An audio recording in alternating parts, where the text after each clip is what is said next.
And have you seen instances where, you see a difference in terms of impact, a difference between programs that included a mentoring component that actually worked versus programs that didn't even include a mentoring component? This is really to try to draw out the impact mentoring can have actually in entrepreneurs. From an analysis standpoint, if you, again, I will point to Andy and Dali's data, which shows like activities around, training and workshops versus sort of the networking and mentoring. There's less impact.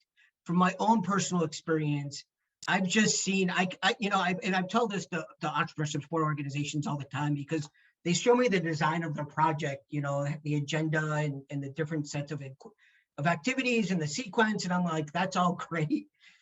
But, the first thing, I'm pretty confident on this. The first thing an entrepreneur does when they look at your program is they go through, and they look at your mentors and coaches, like, who can I connect with? They don't look, I know a lot, they don't look as much at, the activities. They really, at the end of the day, want to know who they work and connect with.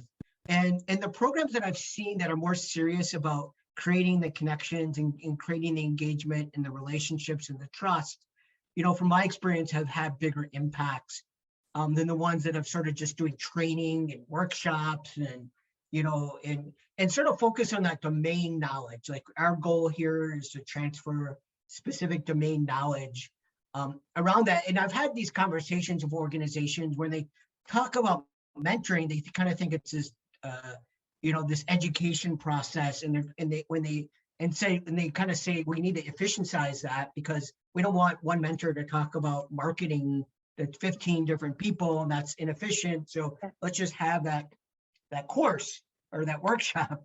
In reality, it's more than just this domain expertise. There is some knowledge from my experience that is transformed, but it's much more than just, someone giving, it's more than a teacher providing an individual class, much more, I think. So I think that's where some of the logic kind of falls apart on some of these designs of programs from my perspective.